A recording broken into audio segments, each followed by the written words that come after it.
So I didn't come from money. A couple of decades ago, I moved here with my family with just $1,200 to our name. All four of us, we squeezed into a 500 square foot apartment, and within a week we were out looking for jobs. In this video, I will go over 7 habits that I had to change and adopt in order to get out of the financial obstacle that we were in. Everything that you will hear are my mistakes that I have made and learned from it. Now, prior to moving here, my childhood was pretty decent. I didn't really have any lackings of anything growing up, as my parents were able to fulfill most of it. However, starting your life back completely from zero in a completely different country was no joke. What always intrigued me was how the people on the other side lives, how having money and not to worry about it feels like. I've been both dead broke and, well, not broke and not have to worry about money. Had all kinds of jobs known to men and have been working for myself since I was 20 years old. And in this journey, it gave me a weird relationship with money. I realized that in order for me to get on the other side, I needed to change my habits and understand how money exactly works. Now, some people gain financial education from school by majoring in finance, and some people learn financial education, well, from experiences by taking wrong decisions and learning from their mistakes. Well,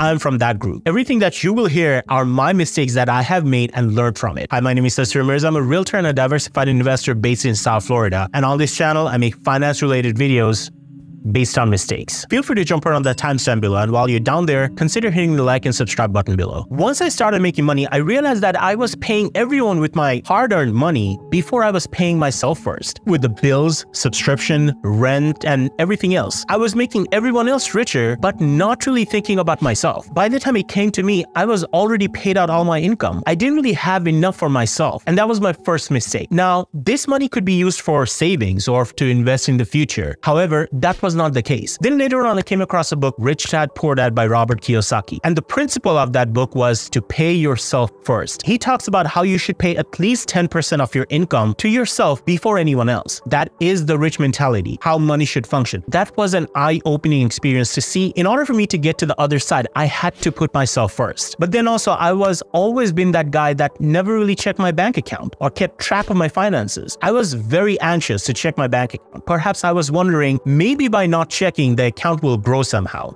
Yeah, that didn't really happen. That was my second mistake. Minding our numbers ensures yielding. Not knowing how much you're bringing in and how much is going out is a recipe for disaster. I started using Excel, as back then Mint or Copilot wasn't around. Now you can simply just download these apps and have it connected with your bank account and credit cards to find out what you're spending and how much you're getting in. This way, you should be able to keep track of your finances. As I mentioned before, I had every job under the sun. Most of my jobs were W-2s in the beginning. Hence, I was going to H&R Block or any other tax accountant to do my taxes. Then I saw the news that the billionaires don't really pay any taxes, which fascinated me to the tune that I started questioning my own paycheck. And that brings me to my third mistake.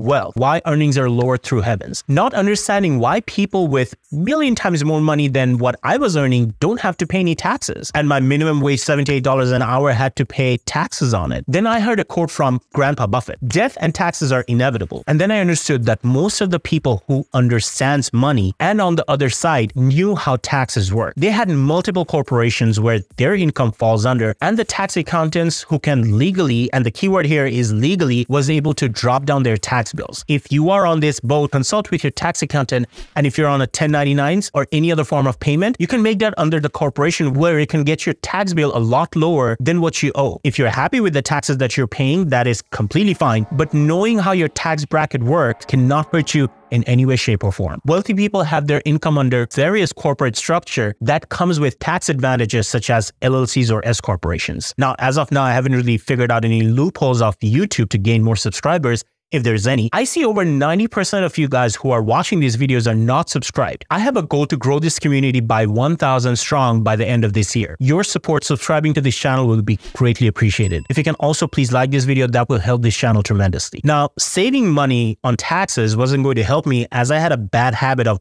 buying shit that I didn't need. That was my fourth mistake. Blingwise. Buying luxury items needs good, wise investment strategy and economical. And if you have to put yourself in debt to buy luxury items to present yourself in front of people, that's even worse. Not to mention, these are not good investments, neither they're good debt. Now, I have some weird justification for this. Some of the professions are strictly impression-based. What I'm trying to say, imagine you're being represented in the court of law by your lawyer, who is not well put together than your opposite side. That is obviously not a good look on your part. We live in a society where we are constantly judged by how successful we are by our attire. So if you are on one of those professions or category, you should save and definitely invest in yourself if that brings you more money. It's a part of investment that you're making in yourself to generate more revenue. There's also certain criteria that you must follow. Most luxury brands are not good investments. We have to look for brands which are well made, will last you for a long time, and also have a good resale value.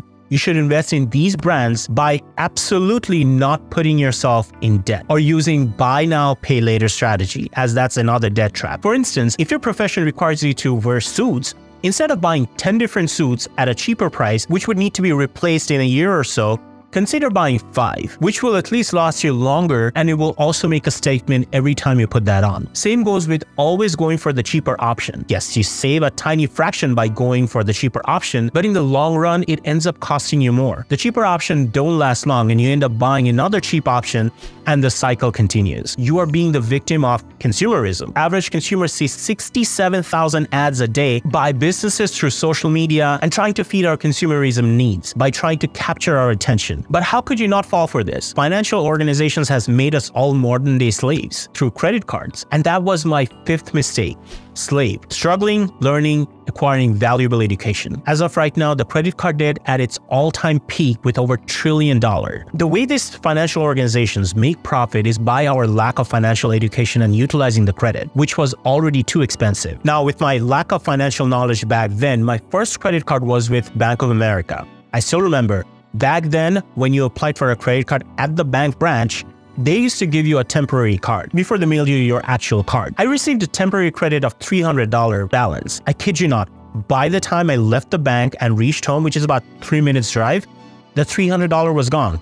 There was a mall on the way back, and the rest was history. Later on, with the interest, the credit card balance was astronomical, and I was not able to pay that off, which made my account go to collections, and I had to negotiate with the collection agency and satisfy that account, which made my credit score rolling on the floor. I was not approved for any other credit card. I had to get a secure card through Capital One, where you have to pay $300 to $500 ahead, that they will give you a credit card for that amount that you have to use in order for you to rebuild your credit. If you want to know how I brought my credit score from that to almost 800, please let me know in the comment section below. Understanding how credit card works is one of the key reasons why we are always the slave to the financial organizations. Since I never really understood how money works or had the wisdom, I never really had any savings, and that was my 6th mistake. Living paycheck to paycheck and don't have any significant amount to save for a rainy day or for investment. Now, once I was getting the hang of money, I realized that saving $10,000 is a lot harder than making $10,000. I didn't really have any Roth IRA or 401ks, didn't understand the necessity of having a retirement account. But as I grew older and a little wiser, I realized that the importance of having retirement account not only for a rainy day, but also for retirement, as I'm not going to be able to make money on a regular basis due to health reasons and whatnot when I grow older. This is something that you should look into, as there are some requirements that you can easily Google to find out. But saving can only be done if I had money to save. And that was my final mistake. Hustle. Have unending streams to leverage earnings. Millionaires or people on the other side always have multiple sources of income. They never really rely on one source of income because there's always uncertainty with that. And that also includes your jobs. Investments, multiple businesses, they're able to generate revenues so you don't have to put all your eggs into one basket. Today, there are multiple side hustles that you can start. Starting a business has never been easier. You can utilize your talent and monetize it for additional source of income. If you want to learn more about investing, you can watch this video here. There you have it. My mistakes that I had to change in order for me to get out of the financial turmoil that I was in. Let me know in the comment section below if any of them resonated with you. And as always, if you like the vibe, join the tribe. Thank you for hanging out with me. See you in the next video. Now, prior to moving here, my childhood was pretty. As there are some eligibility requirements